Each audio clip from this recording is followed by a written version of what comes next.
मैं गोपाल सिंह, अभिज्ञ किसान गोपाल सिंह चैनल से बोल रहा हूँ। मैं पति पत्नी प्रेम के संबंधों पर बात कर रहा हूँ। आज हम इस विषय पर बात कर रहे हैं कि किन किन कुछ कारणों से अज्ञानवश प्रेम घट जाता है।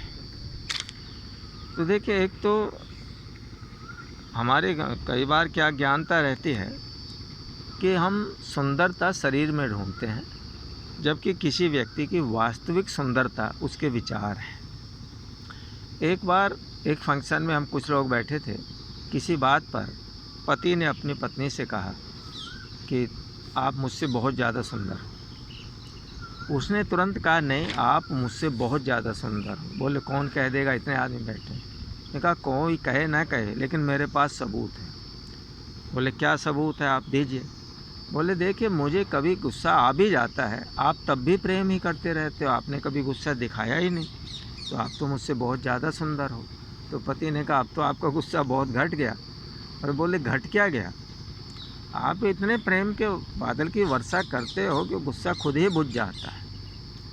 मेरे तो समझ में आया कि मैं गुस्सा करने लायक हूँ कहाँ, इतने बड़े, अब मुझे कभी गुस्सा आता ही नहीं है। तो व्यक्ति के असली विचार जो हैं वो उसकी सुंदरता है।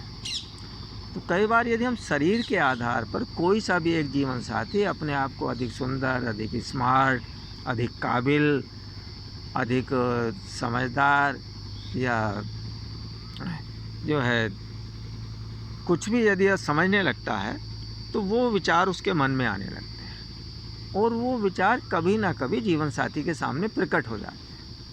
जैसे विचार प्रकट होते हैं, दूसरा सह नहीं पाता, क्योंकि वहाँ तो मन में बिल्कुल समानता भी क्या कहेंगे, दो पति पत्नी तो दो शरीर एक मन होते हैं, तो बिल्कुल वो समझे बैठा है। अब इससे फिर क्या होता है कि धीरे धीरे दूरी बढ़ती चली जाती है। तो ये बहुत बड़ी भूल है यदि कोई ऐसा समझता है। फिर एक बात ये कि धरती की कोई भी चीज़ पति पत्नी से ज़्यादा कीमती नहीं होती। मिलजुल कर खूब कमाएं, एक दूसरे की पूरी मदद करें, लेकिन सामान को कभी भी पति पत्नी से ज़्यादा कीमती न समझें। घर में कम भी सामान हो, यदि सच्चा प्रेम है तो स्वर्ग की तरह जिया जा सकता है, मस्ती के साथ रह जाए। कितना भी सामान हो, यदि प्रेम नहीं है तो सुख नहीं है। तीसरे एक बात मैं ये भी कहना चाहता हूँ कि कभी यदि जीवन साथी से गलती हो जाए तो कभी भी उससे बदला लेने की न सोचें। बदले आज तक किसी से के पूरे नहीं हुए, धरती पे आदमी बर्बाद हुआ है। लड़ाने वाले बहुत मिल जाएंगे, कमी नहीं है, लेकिन समझदार तो वो है जो लड़े ना।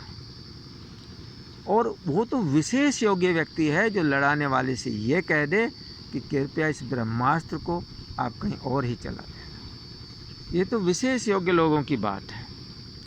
फिर तीसरी एक बात मैं ये कहना चाहता हूँ कि आपस में कभी भी बहाने न बनाएं, नखरे न दिखाएं, टालम टोल न करें, शर्त न लगाएं, ताने न मारें।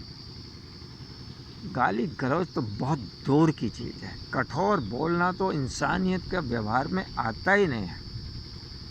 इससे तो बहुत ज़्यादा टूटन आती है। और यहाँ तक क्या सब कहूँ, यदि ऐसा जिएंगे तो जीवित मृत्यु हो जाती है। जिंदा आदमी मरे के समान जीता है, घुट घुट कर जीता है। तो एक ऐसा जहर है, ये तो एक ऐसा जहर है, इतना घटिया व्यवहार है कि इससे आदमी बचता ही नहीं, खुद भी जहर पीता है और सामने वाले को भी जहर पीते पिलाता है। तो आज कृपया इतनी ही बात, फिर कभी आने वाले समय पर और बात करेंगे। धन्यवाद।